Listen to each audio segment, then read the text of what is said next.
Elections are the only legitimate means of selecting political office holders into elective positions, and for the exercise to be acceptable, its conduct must be backed by law.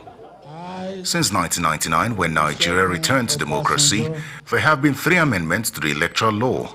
The first amendment was made in 2004, thereafter in 2006 and 2010, with each of the alterations trying to close loopholes in the electoral process. 10 years after the 2010 Electoral Act amendment, some political analysts believe more amendments must be done in order to accommodate new realities.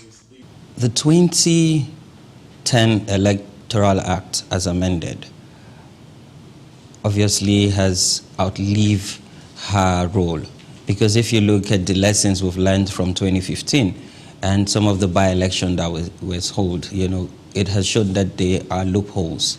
And of course, we know that there are other emerging trends in the electoral processes.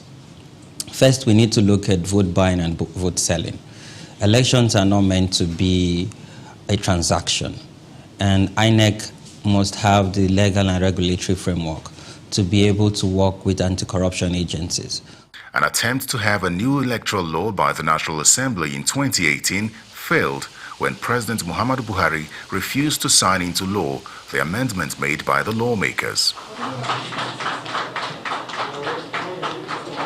But at the resumption of his second term in office, the chairman of the Independent National Electoral Commission said he will work with the National Assembly to amend the existing Electoral Act.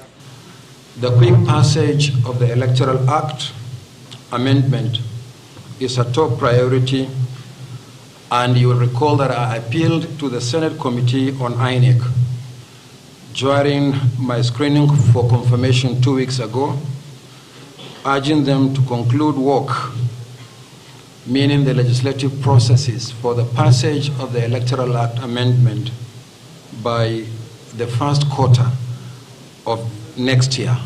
But what existing challenges in the 2010 Electoral Act will the proposed amendment address?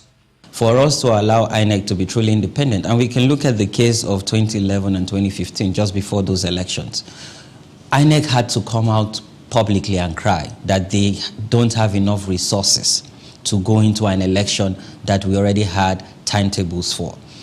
The proposed amendment would allow for 180 days before elections for INEC to access resources for this election. The other issue is around Section 68 of the Electoral Act, and that is the provision that politicians have capitalized on to force INEC officials and polling officials to declare results under duress. Those declarations, when they are made under duress, should be subjected to review.